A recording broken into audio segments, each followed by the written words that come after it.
এবার ঈদ কেমন গেল? লকডাউন কালার ঈদ মহামারী গত 3-4 না 2 বছরের মতনই গেছে। লকডাউন, তারপর কোভিড-19, ঘরে বসে মা বাবার সাথে ভিডিও কলে বান্ধবীর সাথে এভাবেই আসলে গিয়েছে। মানে তাহলে কি বলতে পারি যে ভার্চুয়াল ঈদ? ভার্চুয়াল ঈদ।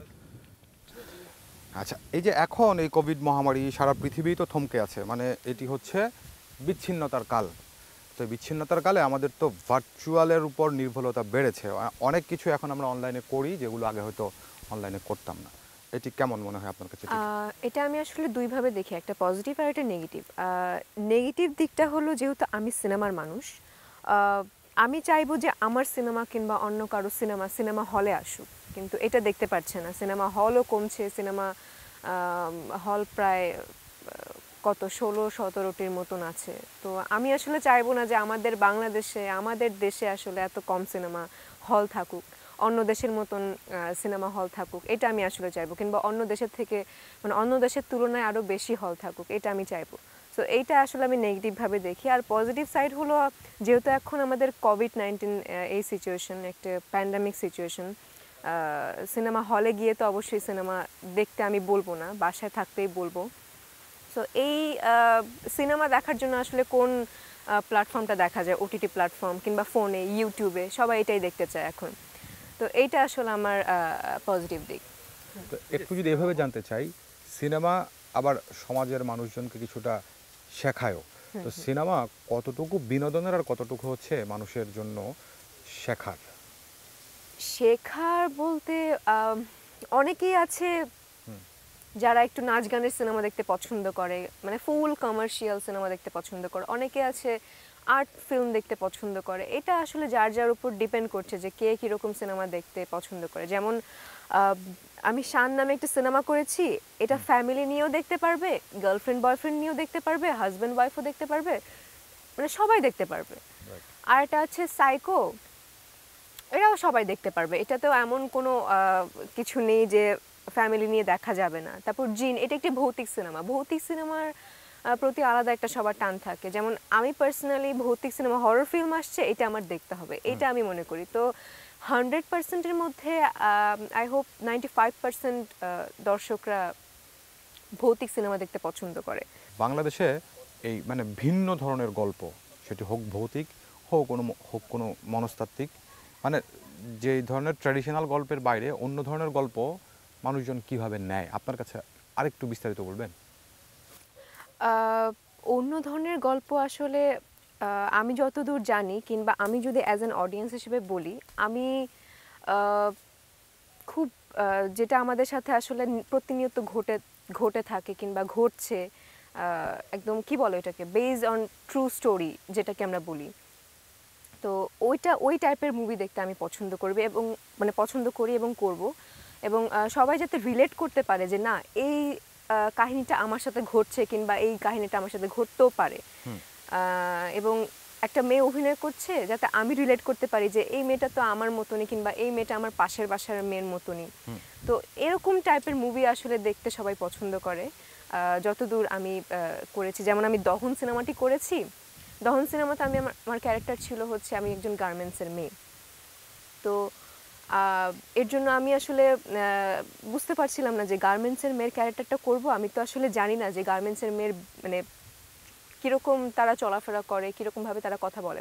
তো আমি আমার ডিরেক্টরকে বললাম, যে রায়হান রাফি ভাইয়া, তাকে বললাম যে ভাইয়া আমি তো জানি না, তো আমি একটা কাজ করতে চাই, একটা গার্মেন্টসে যাব এবং সেখানে গিয়ে আমি একটা ফুল গার্মেন্টসের একটা মেয়ের গেট আপ নিব, এবং সেখানে গিয়ে আমি কাজ করব। আমি কাউকে বুঝাতে দিব না যে আমি নায়িকা কিংবা আমি পূজা, কিংবা আমি তাদেরকে দেখতে এসেছি, এটা আমি বুঝতে দিব না।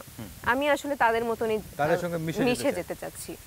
তো আমি সেরকম গেট আপ নিয়ে গেছি, আমি আমার টোন ডাউন করেছি, সেরকম মানে গার্মেন্টসের মেয়েরা আসলে যেরকম সাজে সেরকম সেজে আমি গিয়েছি, সেরকমভাবে হেঁটেছি, সেখানে কাজ করেছি, এবং কেউ আসলে বুঝতেও পারেনি যে আমি তাদেরকে দেখতে এসেছি, কিংবা আমি কোনো কিছু জানতে এসেছি, কিংবা আমি তাদের থেকে অন্য কেউ। তো তারা আমাকে আসলে শিখিয়ে দিচ্ছে যে এটা এভাবে করতে হয়, ওটা ওভাবে করতে হয়। তো তারপরে যখন আমি অভিনয়টা করেছি, অনেক গার্মেন্টসের মেয়ে সিনেমাটা দেখেছে, এবং তারাও নিজেদেরকে রিলেট করতে পেরেছে যে না, এই মেয়েটা আমি, কিংবা এই কাহিনীটা আমার সাথে ঘটছে। সো এভাবে এই কাহিনীতে আসলে আমি অ্যাক্টিং করতে চাই। আচ্ছা, এখানে আমার দুইটা প্রশ্ন। একটা বিষয় হচ্ছে পূজা, তার মানে ব্যাপারটি কি এরকম যে মানুষজন সিনেমাতে আসলে নিজেকে রিলেট করতে চায়, হ্যাঁ, অ্যাজ এ এখন ভিউয়ার, আসলে অ্যাজ এ রিলেট ভিউয়ার করতে সে চাই। চায় যে আমার গল্পটা বলুক বা আমার পাশের বাসার গল্পটা বলুক, ব্যাপারটা এক্স্যাক্টলি, এরকম। এক্স্যাক্টলি। আচ্ছা, আর একটা বিষয় হচ্ছে এই যে যেটি বলছিলেন আপনি যে এই সিনেমাটা করতে গিয়ে আপনি একজন পোশাক কর্মীর চরিত্রে অভিনয় করবেন, সেজন্য ওই যে চরিত্রটা একেবারে প্র্যাকটিক্যালি দেখার চেষ্টা করেছেন। তো এই ধরনের দেখা নিশ্চয়ই অনেকটা আপনাকে হেল্প করে পরবর্তীতে সেই চরিত্রটা আপনার পর্দায় ফুটিয়ে তুলতে। ডেফিনেটলি। আচ্ছা, এই যে চরিত্রের জন্য এক একটা চরিত্রের জন্য নিজেকে এক এক রকম ভাবে তৈরি করা।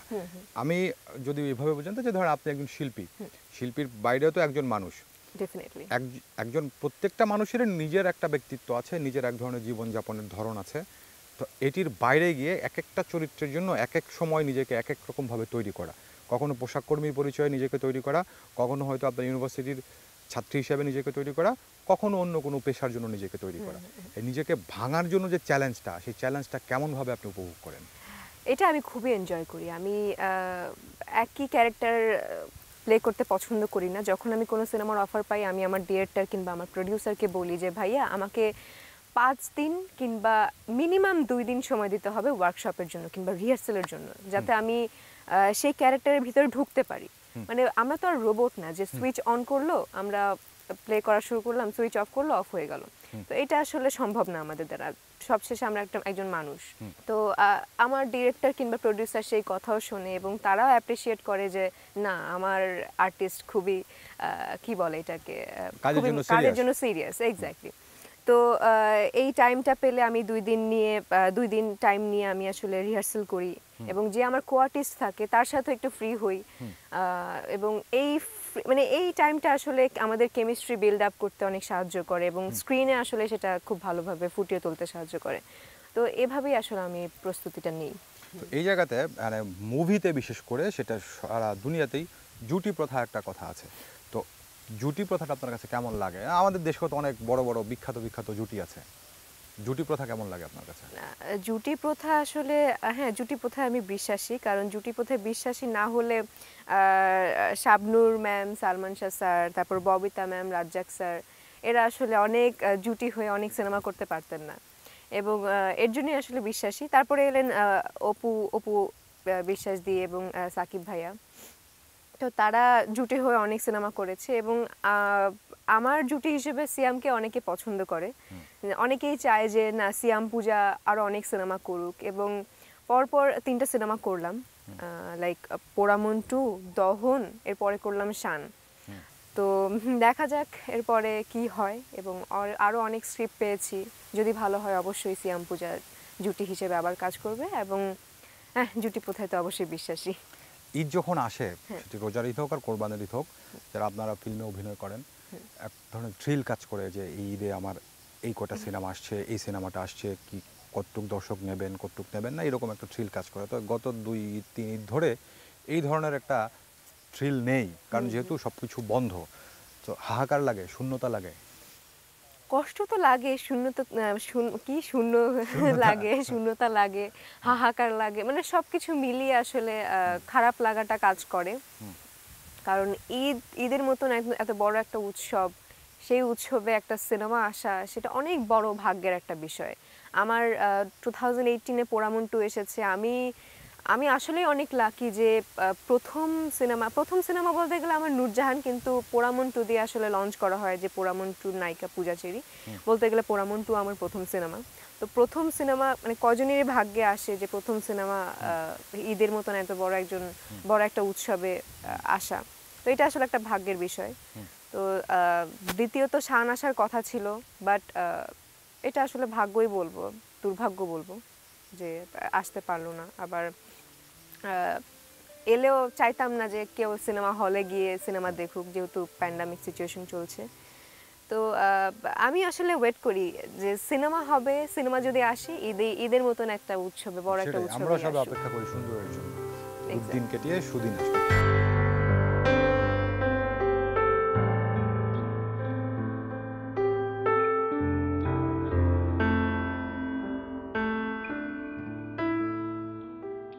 আচ্ছা, এখন অনেক এই লকডাউন কালে অনেক ওয়েব সিরিজ হচ্ছে, আমরা দেখেছি যে আপনি দু একটা ওয়েব সিরিজে কাজ করেছেন, আপনার অভিজ্ঞতা কেমন? ওয়েব সিরিজ, আসলে ওয়েব সিরিজটির নাম হচ্ছে প্যারাসাইকোলজি। আমার আসলে ওয়েব সিরিজের করার কোনো প্ল্যান ছিল না, বাট দেখছি যে সবাই ওটিটিতে ঝুঁকছে এবং অনেক ভালো ভালো ওয়েব সিরিজ হচ্ছে। আমি আসলে সত্যি কথা বলতে, আমি সত্যি কথাটাই বলি, আমি আসলে ওয়েব সিরিজ ভাবতেই অশ্লীল জিনিস ভাবতাম, অশ্লীল কোনো কাজকর্ম এরকম কিছু ভাবতাম। বাট তারপরে দেখলাম যে না, সব ওয়েব সিরিজ আসলে অশ্লীল না। তো যখন আমার কাছে আরও অনেক ওয়েব সিরিজের অফার আসছিল, ওয়েব ফিল্মের অফার আসছিল, তখন আমি না করে দিচ্ছিলাম যে না, আমি ওয়েব সিরিজ কিংবা ওয়েব ফিল্ম নিয়ে ভাবছি না, আপাতত সিনেমা নিয়ে ভাবছি। তো যখন আমি হৃদিতা সিনেমা শুটিংটা করছিলাম, তখন আমাদের প্যারাসাইকোলজি ওয়েব সিরিজের যে ডিরেক্টর সুমন ধর, সে আমার শুটিং স্পটে আসে এবং আমাকে গল্প শোনায়। আমি কি ভেবে কি মানে কোনো কিছু না শুনেই, মানে গল্প অবভিয়াসলি শুনেছি, গল্প ভালো লেগেছে এবং আমি সাথে সাথে হ্যাঁ করে দিয়েছি যে না, এই ওয়েব সিরিজটা আমি করব। এবং আস্তে আস্তে, মানে শুরু থেকে আমি ছিলাম যুক্ত, তারপর আস্তে আস্তে শ্যামল মাওলা ভাইয়া যুক্ত হলেন, তারপর আরও অনেকেই যুক্ত হলেন এবং আস্তে আস্তে কাজটা শেষ করলাম। প্রায় অর্ধেকটা শেষ হয়ে গেছে, অর্ধেকটা কি পুরোটাই শেষ হয়ে গেছে এবং ডাবিং বাকি। যেহেতু এই লকডাউনের মধ্যে আসলে ডাবিং করতে যাওয়া যাচ্ছে না, তো এভাবেই আসলে যুক্ত হলাম। এই যে ওয়েব সিরিজ সম্পর্কে বলছিলেন যে শুরুতে এক ধরনের একটা ধারণা ছিল যে আপনার যে ওয়েব সিরিজের মধ্যে এক ধরনের অশ্লীলতার বিষয় আছে বা থাকতে পারে, এবং ক্ষেত্র বিশেষে দু একটা সিরিজ আমরা এরকম দেখেছিও শুরুর দিকে। ব্যাপারটি এরকম আসলে নতুন কোনো কিছুর সঙ্গে আমাদের অ্যাডপ্ট করতে একটু সময় লাগে ডেফিনেটলি। এটা আসলে সিনেমা হোক, ওয়েব সিরিজ হোক, ওয়েব ফিল্ম হোক, যে কোনো কাজ হোক, নতুন কিছু করতে গেলে আসলে একটু সময় নিয়ে আসলে করতে হয়। আমরা শুরুতে যে আলোচনাটা করছিলাম সেটি হচ্ছে যে এখন ওই যে ভার্চুয়াল নিয়ে যে আমরা আলোচনাটা শুরু করেছিলাম, তো সেখানে একটা ব্যাপার ছিল, কিন্তু এখন আমরা বিচ্ছিন্ন থাকছি। মানে যে কোনো ধরনের মহামারী যখন মানুষ আসে, মানুষ তো আসলে যুদ্ধবদ্ধ হয়ে বাঁচতে পছন্দ করে একত্রে, আর এইবারের জিনিসটা হচ্ছে আলাদা থাকার। তো সেই জায়গাতে যেটি বলছিলেন আপনি যে এই যে হলে যাওয়া, দর্শকের ক্রিয়া প্রতিক্রিয়া নেয়, সেগুলো পারছিলাম না। তা আবার যখন এরকম ওটিটি প্ল্যাটফর্মে আসলো, এরকম ওয়েব সিরিজ হচ্ছে বা এই অনলাইন প্ল্যাটফর্মে যখন জিনিসগুলো রিলিজ হচ্ছে, এটিও তো তাহলে আমি বলবো এভাবেই যে ভার্চুয়ালের এক ধরনের ভালো দিকও কিন্তু এটি, যে এই সুযোগটা আমরা নিতে পারছি। নাহলে হয়তো আমরা ভাবতাম না, আমরা প্যান্ডামিকের আগে কিন্তু এরকম আমরা ভাবিনি। না না না না, এটা আসলে আর এক সাইডেও আমি খুব ভালোভাবে দেখছি, বিভিন্ন অ্যাপ আসলে লঞ্চ হচ্ছে, বিভিন্ন অ্যাপ আসছে, সেই অ্যাপে আবার নিজেরা কোনো কিছু কন্টেন্ট তৈরি করে, like web series, web film নিজেরা তৈরি করে সেই অ্যাপে ছাড়ছে, এবং কিছু কিছু সিনেমা আসলে ওই অ্যাপে রিলিজ করার চিন্তা ভাবনা করছে। তো এখন দেখা যাক, উপরওয়ালা যা করে ভালোর জন্যই করে, এটাই আমি বিশ্বাস করি। আউটডোর কেমন লাগে প্রকৃতির কাছে? আমার খুব ভালো লাগে, এবং ইনডোরে আসলে যতটুকু মজা পাই, আউটডোরে আরো বেশি মজা পাই। যদি রোদ না থাকে, বৃষ্টি না থাকে, একদম এরকম ওয়েদার থাকলে আসলে কোনো কথা থাকে না। যে এরকম ওয়েদারে যখন আসি, আজকে এসেছেন আমাদের সঙ্গে কাজ করার জন্য, কোনো একটা ফিল্মে শুটিং করার জন্য, কোনো একটা ওয়েব সিরিজে শুটিং করার জন্য, এরকম ইয়েতে যখন যান, তখন অভিনয়টা কি মানে কি বলে যে প্রকৃতি করিয়ে নেয়, মানে প্রকৃতি এক ধরনের হেল্প করে তখন? ডেফিনেটলি হেল্প করে। এরকম বাতাস, এরকম ওয়েদার থাকলে তখন ডায়ালগ এমনি এমনি মনে পড়ে যায়। আর যখন রোদ থাকে, বৃষ্টি থাকে, উফ গরম লাগছে, উফ বৃষ্টি, তখন ডায়ালগ আসলে মাথা থেকে চলে যায়। বাট আমি আসলে চেষ্টা করি যেরকম ওয়েদারই থাকুক, যেরকম সিচুয়েশন থাকুক, যে কাজটা আসলে করতে এসেছি মন দিয়ে সেটাই করি।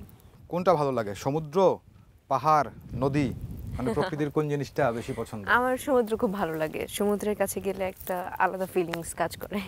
মানে সমুদ্র বিশাল, পাহাড়ও বিশাল।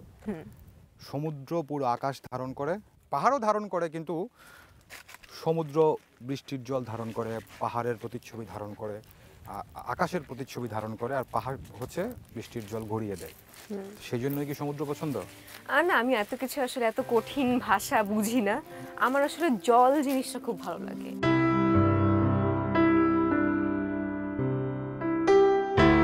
যখন পাহাড়ে ছিলাম তখন আপনি বলছিলেন যে সাগর খুব পছন্দ।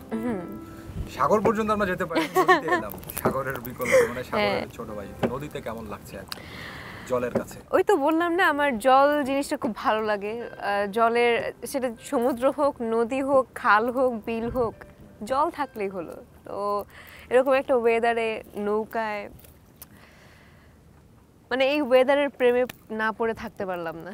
এই যে আমরা একটা গান মানুষজন মুভিতে দেখেছে, এখন হয়তো ইউটিউবে অসংখ্য মানুষ সারাদিনই প্রায় শুনে, ওহে শ্যাম তোমারে আমি নয়নে নয়নে রাখিব। তো এটি তো পর্দায়, বাস্তবে নয়নে নয়নে রাখার মতো কোনো শ্যাম কি আছে এখনো?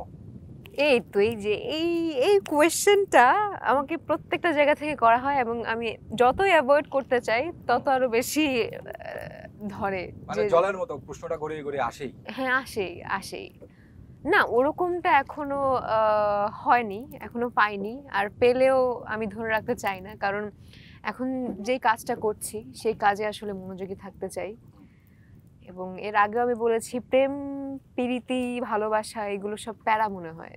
আচ্ছা, আমি আমার প্রফেশনটাকে খুব পছন্দ করি এবং ভালোবাসি, ওটাকেই আমি ধরে রাখতে চাই। যদি এসে যায় মন মতন কাউকে পেয়ে যায়, কিংবা আমার প্রফেশন এটা বোঝে যে না ওর কাজ করছে, ও করুক, ওকে আমি আরো সাপোর্ট দেই, যদি এরকম কেউ আসে তাহলে ভেবে দেখতে পারি। আচ্ছা, যে প্যারা মনে হয়, এখন প্যারা তো একরকম, যে হয়তো এই যদি যেটি শুরুতে বলছিলাম যে শ্যামের দেখা পাওয়া গেলে শ্যামকে হয়তো প্যারা মনে হবে, কিন্তু এমনিতে সার্বিকভাবে প্রেম নিয়ে ভাবনাটা কি? কারণ এই যে এরকম প্রকৃতিতে আসার পরে যেটি বলছিলেন আপনি, যে প্রেম তো এসেই যায়, সেরকম আমরা অ্যাবস্ট্রাক্ট ওয়েতে যদি দেখি প্রেমটাকে, তাহলে সেটা নিয়ে ভাবনা কি? প্রেম নিয়ে ভাবনা আসলে আমি কখনো প্রেম করি নাই, আমি আসলে জানি না যে কি আসলে, বাট আমার মনে হয় এই কথাটা দর্শক বিশ্বাস করবে না, একটু দর্শককে বিশ্বাস করার মতো কিছু বলতে হবে। আচ্ছা যাই হোক, থাক, ওটা ওর প্রসঙ্গে না যাই, না থাক, এই প্রসঙ্গ বাদ দিলেই হয়। আমার লজ্জা করছে, দেখা গেল আমি আপনি আমাকে খুঁজে পাচ্ছেন না, আমি পানিতে ডুবে মরে আছি। না তো লজ্জা যে পাচ্ছে, তার মানে এটার মধ্যেও কিন্তু দর্শক একটা কিছু বুঝে নিবে, কারণ আপনারা যারা অভিনয় করেন খুব ভালোই জানেন, সব কথা তো আর সংলাপ দিয়ে বোঝান না, কিছু তো এক্সপ্রেশন দিয়ে বোঝান। তো এখানে মনে এক্সপ্রেশনে দর্শক যা বোঝার বুঝে নিয়েছে। হ্যাঁ, নেক্সট। আচ্ছা পূজা, এই যে যখন এই যে বিশেষ করে এরকম যে আউটডোর শুটিংয়ে যান, আজকে আমাদের সঙ্গে এসেছেন, কখনো ফিল্মের জন্য যান, কখনো নাটকের জন্য যান, কখনো ওয়েব সিরিজের জন্য যান, মানুষজন পূজা পূজা বলে এক ধরনের কি বলে যে আওয়াজ দেয়, পূজাকে দেখতে চায়, তখনকার অনুভূতিটা কেমন হয়? তখনকার অনুভূতি আসলে ভাষায় প্রকাশ করার মতো না। এটা যদি বলতে যাই তাহলে আমার ছোটবেলায় চলে যেতে হয়, কারণ ওই তখনকার কাহিনীগুলো খুবই কষ্টের ছিল। কারণ যখন আমি শিশুশিল্পী ছিলাম, প্রথম এসেছি, তখন অনেক বড় বড় আর্টিস্টের সাথে কাজ করেছি, গুণী গুণী অভিনেতা অভিনেত্রী। যখন ওদের সাথে দর্শকরা, তখন তো সেলফি ছিল না কিংবা ছবিও ছিল না, অটোগ্রাফ ছিল, তখন অটোগ্রাফ নিতে আসতো, তখন আমি খুব মন খারাপ করে বসে থাকতাম এবং আমার মা সেটা খেয়াল করতো। মা বলতো যে তোমার কি মন খারাপ? আমি বললাম ওরা অটোগ্রাফ নিচ্ছে, আমার কবে অটোগ্রাফ নিবে? তখন আমার মা বলেছিল যে তুমি টেনশন করো না কিংবা মন খারাপ করো না, ওরা অটোগ্রাফ নিচ্ছে, এমন টাইম আসবে তোমার ফটোগ্রাফ নিবে। তো এই কথাটা আসলে যখন বিভিন্ন জায়গায় যাই, যখন দর্শকরা ছবি তুলতে পাগল হয়ে যায় যে পূজা আপু একটা সেলফি, একটা ছবি, তখন আসলে ওই কথাটা মনে পড়ে যে এই দিনটার জন্যই আসলে এতদিন অপেক্ষা করেছিলাম, এবং সেই ফিলিংসটা আসলে ভাষায় প্রকাশ করার মতো না। অনেকে বিরক্ত হয়, বাট আমার জিনিসটা খুব ভালো লাগে। আচ্ছা, ওই যে বলছিলেন শিশু শিল্পী হিসেবে কাজ করতেন, শিশু শিল্পী হিসেবে কাজ করা কিন্তু একই পর্দা, একই মানুষ, কাজের ধরনের, কিন্তু আবার হচ্ছে কি বলে যে একেবারেই প্রাপ্তবয়স্ক বা ম্যাচিউরড মানুষ হিসেবে কাজ করা, নিজেকে কোনো পার্থক্য লাগে তখন আর এখন? পার্থক্য আসলে একটাই, দায়িত্ববোধটা বেড়ে যাওয়া। অভিনয় তো অভিনয়, সেটা শিশুশিল্পী হোক কিংবা নায়িকা হোক। শিশুশিল্পী ছিলাম হচ্ছে যখন কোনো স্ক্রিপ্ট আসতো, একটা কি দুইটা সিন কিংবা খুব বেশি হলে 5-6টা সিন, বাট নায়িকা হওয়ার পরে কিংবা বড় হয়ে অভিনেত্রী হওয়ার পরে দায়িত্ববোধটা আরও বেড়ে যায় যে তোমাকে এই পুরোটা সিনেমা তোমার টেনে নিয়ে যেতে হবে, কারণ তোমাকে দেখতে দর্শকরা হলের টিকিট কেটে যাবে, তোমাকে আর নায়ককে দেখতে। সো এই জায়গাটার দায়িত্ববোধটা বেড়ে যায়, এবং এইটাই পার্থক্য, আর কিছু পার্থক্য না, সবাই তো একই। আচ্ছা, নায়িকা না অভিনেত্রী? দুটেই। আচ্ছা, মানুষ বলে যে আমি অভিনেত্রী হতে চাই নায়িকা থেকে, বাট আমি দুটোই হতে চাই, নায়িকাও হতে চাই, অভিনেত্রীও হতে চাই, নায়িকা হয়ে অভিনেত্রী কিংবা অভিনেত্রী হয়ে নায়িকা, এই। আচ্ছা, মানে নায়িকাকে তো আলটিমেটলি অভিনয়টাই করতে হয়। এক্স্যাক্টলি, তো আমি দুটোই হতে চাই। জি, এটা খুব ভালো। আর আরেকটা বিষয় যেটা বলতে যে যখন সেলিব্রিটি, যেরকম বলছেন সেলিব্রিটি যেরকম একদিকে মানুষের ভিড়, মানুষের উপচে পড়া আগ্রহ, আবার আরেকদিকে গসিপ, স্ক্যান্ডাল, এগুলারও একটা ব্যাপার থাকে। তো হয়তো কিছুটা সত্যি কিছুটা মিথ্যা এরকমভাবে একটা জিনিস আসে, কিংবা হয়তো বা পুরোটাই মিথ্যা এরকমভাবে আসে, তখন কেমন লাগে? সেগুলো কি প্রতিবাদ করেন, নাকি সময়ই মানুষকে সত্যটা জানতে দেবে সেই তার উপর ছেড়ে দেন? ডেফিনেটলি এটাই আমি বলতে চাচ্ছিলাম। আসলে যদি কেউ ভালো, আমি যেটা বিশ্বাস করি কিংবা আমি যেটা মনে করি, যদি কেউ ভালো কাজ করে পেছনে অনেক মানুষ আছে কিংবা অনেক মানুষ থাকে, যেটা আমরা উপরে উঠছি সেটা কিভাবে টেনে নামানো যায় ওই মানুষগুলো থাকে।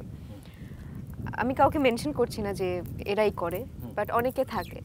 বাট আমি আমার মতন কাজ করছি, যদি খারাপ কোনো গসিপ আসে তাহলে ওই time will say what to do আর হোয়াট নট টু ডু। তো টাইমের উপরই ছেড়ে দিই, সত্য যেটা সেটা অবশ্যই সবার সামনে আসবে। তা আমি আসলে যেটা নেগেটিভ সাইডগুলো এড়িয়ে চলার চেষ্টা করি। আমি কাজ শেষ হয় আমি বাসায় চলে যাই, যদি মিটিং হয় মিটিং শেষ করে বাসায় চলে যাই, মানে অযথা আসলে বাসা থেকে বের হই না। যতটুকু সম্ভব আমি আমার ফ্যামিলিকে টাইম দেওয়ার চেষ্টা করি, কারণ সব সময় আমি বিজি থাকি শুটিংয়ে, আমার ফ্যামিলিকে টাইম দেওয়া হয় না। তারাও চায় যে আমি কবে বাসায় এসে তাদের সাথে একটু গল্প করব কিংবা একসাথে খাবো, একসাথে বাসার খাবার খাবো, তারাও চায়। তো আমি যতটুকু সময় পাই এক্সট্রা আমি ফ্যামিলিকে দিই, এই। যেটি বলছিলাম যে এই যে একেবারে ছোটবেলা থেকে অভিনয় করতে করতে এই পর্যন্ত আসা, এখন অভিনয় করেই যাচ্ছেন, সামনে হয়তো আরও অনেক দিন করবেন। তো অভিনয়ে আসার শুরুটা কিভাবে ছিল? প্রেরণা কোত্থেকে এসেছিল? কে চেয়েছিল যে আপনি অভিনয় করেন? আমার ফুল ফ্যামিলি চেয়েছিল আমি অভিনয়টা করি। আর যদি শুরুর কথা বলি, এটা অনেকক্ষণ লাগবে। এটা আমি একটা, আমাদের প্রোগ্রামটাও বড়, সমস্যা নেই।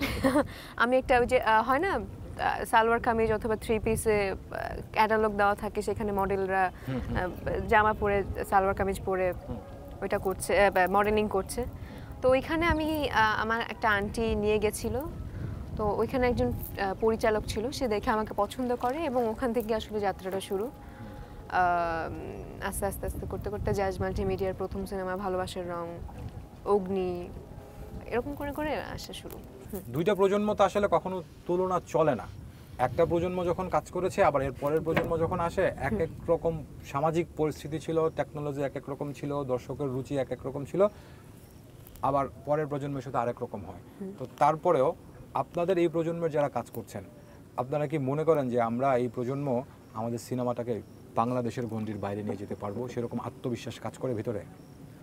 মাঝে মাঝে কাজ করে, আবার মাঝে মাঝে একটু আশাহত হয়ে যায় বিভিন্ন সিচুয়েশনের কারণে।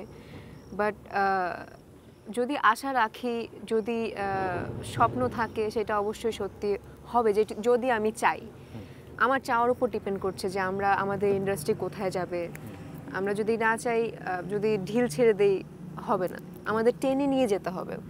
বাট এর আগের প্রজন্মের কথা যদি বলি, তারা আসলে অনেক লাকি, আমরাও লাকি, বাট তারা অনেক লাকি। তাদের সিনেমা দেখার জন্য মানুষ হুমড়ি খেয়ে পড়তো। তাদের সময় তো আবার ফোন ছিল না, তারা ফোনের কথা চিন্তাও করতো না। কিছু হলে, সিনেমা আসলেই সিনেমা হলে দৌড়ে যেতে হবে। স্কুল পালিয়ে যেত, আমি আমার মার কাছ থেকে যতদূর শুনেছি, স্কুল পালিয়ে যেত, পরিবারের কাছ থেকে লুকিয়ে লুকিয়ে টাকা চুরি করে যেত, কিংবা টাকা টিফিনের টাকা জমিয়ে জমিয়ে সিনেমা হলে যেত সিনেমা দেখার জন্য। বাট এখনকার সময় আসলে আলাদা। ওই বললাম না, কিছু হলে ইউটিউবে কবে আসবে। তো এই দিক থেকে আমরা মাঝে মাঝে একটু মন খারাপ হয় যে কেন আমরা আগের প্রজন্মে এলাম না, কিংবা কেন আগের প্রজন্মের মতন এরকম হয় না এই প্রজন্মে। তো তারপরও মনে আশা রেখেই যাই যে না, আমরাও পারবো তার থেকেও বেশি করতে, কিংবা তার ধারের কাছেও কিছুটা যেতে। তো চেষ্টা করি। পূজা কেমন, মানে শান্তশিষ্ট নাকি ডানপিটে দুষ্ট বাসার, মানে নায়িকা পর্দার বাইরের পূজা কেমন? ডিপেন্ড। যদি আশেপাশের মানুষকে দেখি যে না বেশি ভাব দেখাচ্ছে, আমিও একটু চুপচাপ থাকি যে না থাক, বেশি ভাব দেখালে অত কিন্তু ভাব তো আসলে নায়িকার দেখানোর কথা। না, আমি আসলে নায়িকা হতে পারিনি, সত্যি কথা বলতে নায়িকা হতে পারিনি। আমি খুবই দুষ্টুমি করতে পছন্দ করি। যেমন আমাদের জাজ মাল্টিমিডিয়ার কর্ণধার আব্দুল আজিজ স্যার বলেন যে 10টা শয়তান মারলে একটা শয়তান হয়, সেটা হচ্ছে পূজা। তো আমিও স্বীকার করি যে না ঠিক আছে, ঠিকই বলেছে। তো আশেপাশের মানুষের উপর ডিপেন্ড করে যে পূজা কেমন। আশেপাশের মানুষ যদি ফ্রি হয়, পূজাও অনেক ফ্রি, অনেক দুষ্টু, অনেক চঞ্চল, মারামারি করতে পছন্দ করে। আর আশেপাশের মানুষ যদি চুপচাপ হয়, পূজাও চুপচাপ, মানে পূজা হচ্ছে পরিবেশের সঙ্গে নিজেকে মানিয়ে নেয়। মানি না একদম।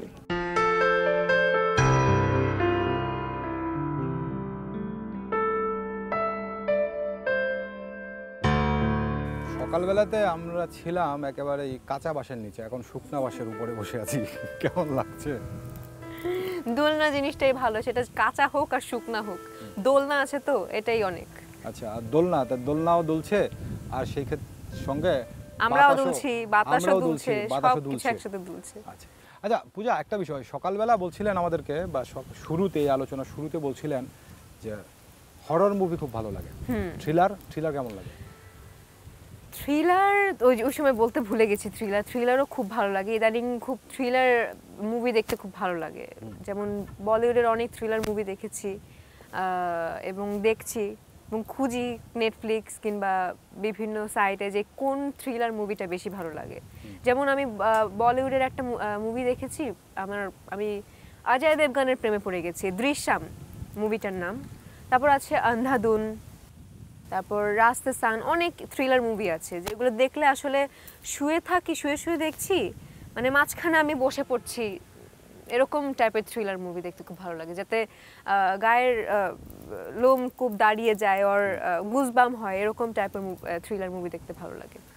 এরকম কোনো মুভি আছে যে কোনো ক্যারেক্টারকে অভিনয় করতে দেখে নিজের মধ্যে লোভ জেগেছে? শুরুতে বলছিলেন না যে আমি খুব ভালো গল্পের লোভী, ভালো ক্যারেক্টারের লোভী, তো নিজের মধ্যে এরকম একটা ক্যারেক্টার যদি আমি করতে পারতাম। বরফি মুভির প্রিয়াঙ্কা চোপড়ার ক্যারেক্টারটা, মানে ওইটা দেখে আমি যতবারই দেখি আমার কাছে পুরনো হয় না, যতবারই দেখি মনে হয় যে নতুন এসেছে, নতুন দেখছি। এবং প্রিয়াঙ্কা চোপড়ার যে অ্যাক্টিং, মানে আমার খুবই লোভ লাগে যে আমি এরকম টাইপের মুভি করতে পারতাম, এরকম টাইপের অ্যাক্টিং করতে পারতাম।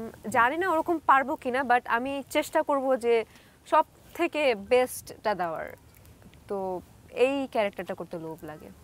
তারপর আবার আছে বাজিরাও মাস্তানি, পদ্মাবতী, এরকম টাইপের মুভি, এরকম বাজেটের মুভি আসলে করতে ইচ্ছে করে। আচ্ছা, এইটা একটা ভালো কথা বলেছেন, বাজেটও তো একটা ব্যাপার। বাজেট ব্যাপার। জি, আমরা এখানে ভালো গল্প চাই, ভালো মেকিং চাই, দর্শককে একেবারে আকৃষ্ট করতে চাই, কিন্তু বাজেটের ব্যাপারে কি আমরা একটু কিপটেমে করি? কি মনে হয় আপনার কাছে? নাকি প্রোডিউসাররা আবার রাগ করবে সেজন্য বলবেন না? না, এইটা আসলে হ্যাঁ, এটা আসলে আমি এইটা নিয়ে আসলে কিছুই বলবো না, বাট এইটুকুই বলবো যে একটা ভালো কিছু করার জন্য ডিরেক্টর যেমন ফ্যাক্ট, আর্টিস্ট ফ্যাক্ট, বাজেটও অনেক বড় ফ্যাক্ট। আপনি যত বাজেট দেবেন, মানে যত আপনি জিনিস ঢালবেন, আউটপুটটা আরও অনেক বেশি ভালো আসবে। সেটা হোক যেরকম স্টোরি, মানে যেমন তেল ততটুকুই মচমচে হবে। মুচমুচে। আর যদি বাজেট কম হয়, আমরা সেটা কেন বুঝতে দিব স্ক্রিনে যে এটা বাজেট কম? তো এরকম আসলে ডিপেন্ড করে। পূজা, একটু আগে আমরা বলছিলাম না যে সেলিব্রিটি মানেই মানুষের ভিড়, আর মানুষ যখন আসে আসলে মানুষের জন্যই তো কাজ করা, মানুষের ভালোবাসা পেতে খুব ভালো লাগে, ভালোবাসা যে মানুষজন দেখাচ্ছে সেটা ভালো লাগে। কিন্তু কিছু পাগল ভক্ত আছে না যে একেবারেই ব্যক্তিগত জীবনে ঢুকে যেতে চায়, ব্যক্তিগত বিষয় আসলে জানতে চায়। তো আসলে একজন সেলিব্রিটির কতটুকু মানুষের জানা উচিত, মানে গণ্ডিটা কোথায়? নিশ্চয়ই ব্যক্তিগত জীবনে ঢুকে যাওয়াটা খুব ভালো লাগে না আপনার কাছে? এটা আসলে আমি যতদূর মানে আমার কাছে যেটা মনে হয়, সেলিব্রিটি আসলে তারা, সেটা হচ্ছে স্টার, আকাশে স্টার। আমি নিজেকে বলছি না, বাট যারা যারা আছেন, যেমন Kabori ma'am, Shabana ma'am, Shabnur ma'am, তারা হচ্ছেন স্টার। আমরা তাদেরকে দেখার জন্য পাগল থাকি। মানে মাঝে মাঝে মনে হয় তাদেরকে যদি একটু ছুঁতে পারতাম, তাদেরকে ছুঁয়ে দেখতে পারতাম এবং জানতে পারতাম যে তারা কীরকম লাইফ লিড করে এবং তারা কিভাবে চলে। তো এটা যদি জানতে পারতাম, এটা একটা স্বপ্ন থাকে। তো তাদের যদি কাছ থেকে পার্সোনালি বেশি জেনে ফেলি, তাহলে সেটা দুধভাত হয়ে যায়। তো তার মতনই থাকা উচিত। মানে স্টারের মতনই থাকা উচিত, বেশি পার্সোনাল লাইফে ঢুকে গেলে আবার সমস্যা, এটা আমি মনে করি। দূর থেকে দেখাই ভালো আসলে। মানে শিল্পী বা সেলিব্রিটি তার সম্পর্কে মানুষের যেরকম আগ্রহ থাকা স্বাভাবিক, আবার শিল্পীর ব্যক্তিগত জীবনটাকে একটু সম্মান করাটা, একটু গোপন রাখতে দেওয়ার চেষ্টা করাটাও ভক্তদের জন্য উচিত, ডেফিনেটলি, তাই মনে করেন? এক্স্যাক্টলি। সেটি যখন কখনো কখনো কেউ ভেঙে ফেলে, এরকম নাছোড়বান্দা ভক্তর কবলে তো নিশ্চয়ই কখনো কখনো পড়েছেন, সেটা কিভাবে মোকাবিলা করেন, কিভাবে ডিল করেন তখন? সেটা আসলে আমি নিজেও জানি না কিভাবে ডিল করতে হয়, বাট আমার কাছে মনে হয় যে না, তাদের জন্যই আসলে আমরা এই পর্যন্ত এসেছি, তাদের জন্যই আসলে আমরা কাজ করতে পারছি, এবং তাদের জন্যই আসলে আমরা ফেমাস।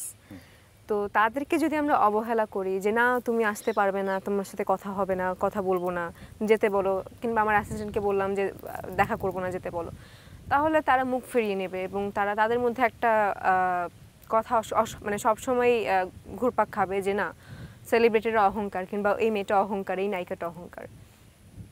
তো এইটা আসলে আমি চাই না। তাদের সাথে আমি খুব ভালো ব্যবহার করে কথা বলে যেতে চাই, এবং আমার ব্যবহারের কারণে যেন আমার যতগুলো সিনেমা আসে, কিংবা আমরা যারা আছি, যারা কাজ করছি, তাদের প্রতি ভালো একটা চিন্তা ভাবনা তৈরি হয়ে যায় যে না ওরা আসলে খুব ভালো, সিনেমার পর্দায় যেরকম ভালো কাজ করে এবং বাস্তব লাইফেও তারা খুব ভালো বিহেভ করে বা ভালো ব্যবহার করে। তো এটা আসলে আমি চাই। পূজা তো সেলিব্রিটি, পূজাকে তো দেশের মানুষ চেনে, দেশের বাইরের মানুষ চেনে, তো বন্ধু বান্ধবরা পূজাকে কিভাবে দেখে, মানে বন্ধুদের মধ্যে পূজা কেমন? বন্ধুদের মধ্যে এমন অনেক স্কুলের বন্ধুরাও আছে, মানে যাদের সাথে আমি স্কুলে পড়তাম, খুব ক্লোজ ফ্রেন্ড ছিলাম কিংবা ফ্রেন্ড ছিলাম, তারা তো যখন স্কুলে ছিলাম তখন এক ধাক্কা দিয়ে বলতো কিরে পূজা কেমন আছিস, কিরে পূজা পড়েছিস নাকি পড়িসনি, নাকি আজকে পড়া পারবি না, এরকম জিজ্ঞেস করতো। বাট এখন যখন মেসেঞ্জার কিংবা ফোনে কথা হয় কিংবা চ্যাটিং হয়, তখন জিজ্ঞেস করে আমাকে চিনতে পেরেছিস, আমি তোর ওই ফ্রেন্ড ছিলাম। আরে বাবা, আমি কি এতটাই ভুলাক্কার যে আমি ভুলে যাব? তখন আমি বুঝাই যে না, আমি সে আগের পূজাই আছি, বাট একটু দু একজন হলেও চিনতে পারছে আগের থেকে, বাট সে আগের পূজাই আছি, আগের মতনই ব্যবহার পাবি তোরা। তখন আসলে ওরা রিল্যাক্স ফিল করে যে না যাক, তুই এত ভালো ভালো কাজ করছিস, এত ভালো অভিনয় করছিস, আমাকে ভুলে যাসনি, এটাই আমার কাছে অনেক কিছু। তো এই আর কি। বিড়াল পোষেন আমরা শুনেছি, আর কোনো হবি কি আছে? আমার ইচ্ছে হচ্ছে আমি একটা কুকুর পুষবো, কারণ কুকুররা খুবই প্রভুভক্ত হয়। মানুষ যদি মানুষ যদিও ধোঁকা দেয়, কিংবা মানুষ যদি ধোঁকা দেয়, কুকুর কখনো ধোঁকা দিবে না। তারা সবসময় এটাই মাথায় রাখে যে আমি আমার গুরুর নুন খেয়েছি, আমি নেমোখারামি জীবনেও করব না, বিপদে পড়লে তার কাছে যাব কিংবা তার পাশে দাঁড়াবো, যদিও কিছু করতে পারবে না বাট পাশে তো থাকবে। তো এটা আমার খুবই ইচ্ছে আছে, বাট আমার মা আসলে এটার বিপক্ষে, যে কুকুর পুষলে নাকি শনি দৃষ্টি আসলে কাটে না। তো এর জন্যই আসলে মার কথা শুনেই আসলে পারি না, খালি বিড়ালটাই পালছি। কুসংস্কারে বিশ্বাস করেন? বিশ্বাস করি আবার করি না, মাঝে মাঝে বিশ্বাস করি, মাঝে মাঝে বিশ্বাস করি না। তো যেহেতু গুরুজনরা বলে, অবশ্যই গুরুজনদের কথা মানা উচিত, এর জন্যই আসলে মানি না। আচ্ছা, মানে পড়তে পছন্দ করেন, মানে একাডেমিক পড়াশোনার বাইরেও অন্য ধরনের পড়াশোনা পড়তে ভালো লাগে, বা কি ধরনের লেখা পড়েন? যদি যেই জিনিসটা আমি শিখতে পারি, মনে করেন আমার এই জিনিসটা পড়লে আমি শিখতে পারছি, আমার পরবর্তী কোনো প্রজেক্ট কিংবা পরবর্তী কোনো কাজে আমার কাজে লাগবে, তাহলে আমি পড়ি। নাহলে আমার কেন জানি খুব আলসেমি লাগে, মানে আলসেমি খুবই লাগে। আর এমনি যদি আমাকে বলা হয় যে এই কাজের জন্য তোমাকে এই কাজটা করতেই হবে, তখন আসলে আমি আমার জেদটা চাপে যে না এটা করতে হবে। কিংবা অনেকেই বলে যে না পারবে না, বাচ্চা মানুষ পারবে না, কিংবা বাংলাদেশের নায়িকাদের দ্বারা হয় না, এরকম অনেকেই বলে। তখন আর অনেক বেশি জিদ চাপে যে না, বাইরের দেশে পারলে আমরা মানে আমাদের দেশে আমরা কেন পারবো না, আমরা আরো বেশি ভালো করার চেষ্টা করব। তখন আসলে অনেক বেশি বেশি করে করা হয়, আমি আসলে করি। আচ্ছা, এই ব্যাপারটা এরকম করে জানতে চাই, ধরেন একটি খুব ভালো মুভি দেখা, পুরো গল্পটা আমি চোখের সামনে দেখছি, পাত্রপাত্রীরা জীবন্ত, আর হচ্ছে একটি ভালো গল্পের বই পড়া, সেটি হচ্ছে আমি পড়ছি, পড়ে আমার চরিত্রগুলোকে কল্পনা করে নিচ্ছি, দুটার মধ্যে পার্থক্য কি আপনার কাছে কি মনে হয়? মানে কোনটা বেশি ভাবায়? একটা দেখা নাকি পড়া? দুইটাই আসলে দুই রকম ভাবে ভাবায়। আমরা যখন বই পড়ি তখন নিজের মনের মধ্যে একটা মন গড়া কাল্পনিক কি বলে নিজে একটা কল্পনা করে নি চরিত্রটা। হ্যাঁ, চরিত্রগুলো নিজেই কল্পনা করে নিই যে না এরকম এরকম চরিত্র হচ্ছে, এরকম চরিত্রের এরকম কাজ হচ্ছে, নিজেই আসলে করে নিই। বাট যখন সিনেমায় দেখি তখন ওটা করা থাকে, ওটা আসলে একটু কমই ভাবায় যতটুকু, মানে আমি পার্সোনালি যেটা আমার হয় ওটা কম ভাবায়, কিন্তু যখন আমি পড়ি তখন ওটা আরো বেশি ভাবায় যে এটা এরকম করছে, এটা এরকম করলে কেমন হবে, এটা এরকম না হয়ে তো এটাও হতে পারতো, তো এটা আসলে এরকম ভাবায়। তার মানে হচ্ছে যদি আমি এভাবে বলতে চাই, যখন আমি একটা ক্যারেক্টারকে পড়ছি তখন আমার নিজের কল্পনা দিয়ে সেই ক্যারেক্টারটাকে আমি একরকম রূপ দিচ্ছি। আবার যখন সেটি দেখছি তখন যিনি সেটি বানিয়েছেন তার মতন করে তিনি একটি রূপ দিয়েছেন, সেটা কখনো নিজের কল্পনার সঙ্গে মেলে, কখনো নিজের কল্পনার সঙ্গে মেলে না, ব্যাপারটা তো এরকমই। আচ্ছা, এই জায়গাতে সাহিত্য নির্ভর অনেক মুভি হয়, আমাদের দেশে হয়, এই ধরনের মুভিতে কোনো কাজ করার আগ্রহ আছে? আমি হ্যাঁ, আগ্রহ তো আসলে সব কাজের উপরেই আছে, যে মানে আমি প্রত্যেকটা চরিত্রে কাজ করতে চাই। আমি যেহেতু অভিনয় পছন্দ করি, অভিনয়কে মন থেকে শ্রদ্ধা করি, সম্মান করি এবং ভালোবাসি ছোটবেলা থেকে, আমার আসলে আমি খালি কমার্শিয়াল সিনেমায় করে যাবো এরকমটা না, আমি সব সিনেমা করতে চাই একটু একটু করে, সব ধরনের চরিত্রতে নিজেকে ফুটিয়ে তুলতে চাই, যে না আমি আসলে এই গ্রামের মেয়ে এটাই শুধু না, আমি সব ধরনের শহরের মেয়ে কিংবা একজন গার্মেন্টস কর্মী, একজন স্মার্ট মেয়ে, সব ধরনের ক্যারেক্টার। কিছুদিন আগে একটা সিনেমা করলাম হৃদিতা, ওটা হচ্ছে আনিসুল হক স্যারের একটা উপন্যাস, আর সিনেমা হচ্ছে ইস্পাহানি আরিফ জাহান স্যার পরিচালনা করছে। তো ওটাতে একটা মধ্যবিত্ত মেয়ে নাম হৃদিতা, তাকে দেখা যায়, মানে সেই হৃদিতার চরিত্রে দেখা যাবে যেরকমভাবে আনিসুল হক স্যার লিখেছেন। আমি তাকেও জিজ্ঞেস করেছি যে স্যার আপনি যে লিখেছেন আপনি হৃদিতাকে কিভাবে দেখেন, আমি আসলে সেরকমভাবেই করতে চাই। এখন মানে তখন সে বলছিল যে আমি তো আমার মতন দেখেছি, তুমি কীরকম দেখো তুমি সেরকমভাবে তুমি পোর্ট্রে করার ট্রাই করো। তো এইটা নিয়ে আসলে খুব টেনশনে পড়েছিলাম, যদি আমি আমার মতন করতে যাই, যদি তার পছন্দ না হয়। তো আমি ডিরেক্টরকে জিজ্ঞেস করলাম যে স্যার আমি কীরকমভাবে করবো, বলে তুমি যেরকমভাবে দেখতে চাও, সব শেষে তুমি একজন দর্শক, তুমি কীরকমভাবে হৃদিতাকে দেখতে চাও তুমি সেরকমভাবেই পোর্ট্রে করো। তো আমি আসলে স্ক্রিপ্ট পড়তে মনে হলো যে না, হৃদিতা খুবই শান্ত একটা মেয়ে, খুবই চঞ্চল, ঠিক আছে, বাট ভেতরে ভেতরে চঞ্চল, কিন্তু কাউকে বুঝতে দেয় না। কারোর সাথে কথা বললে খুবই নিরিবিলিভাবে কথা বলে, খুবই আস্তে করে কথা বলে, খুবই স্পষ্ট করে কথা বলে এবং স্ট্রেট ফরওয়ার্ড। তো এরকমটাই মনে হয়েছে, তো এরকমভাবে করার চেষ্টা করেছি। এখন বাকিটা দর্শকের উপর, তারা কিভাবে অ্যাকসেপ্ট করে। তার মানে বলতে পারি যেটি আসলে শিল্পকে ফুটিয়ে তোলার জন্য শিল্পীর স্বাধীনতার ব্যাপার। ডেফিনেটলি। আচ্ছা বুঝে, এরকম পরিবেশে যখন আসি আমরা, এরকম কাঁচামাটির রাস্তা, তখন কি কোনো গান ভাসে? কি দৃশ্য মনে হয় মনের মাঝে, কি ভাসে? একটা গান মনে পড়ে যায়, গ্রাম ছাড়া এই রাঙা মাটির পথ আমার মন ভোলায় রে। গ্রাম ছাড়া এই রাঙা মাটির পথ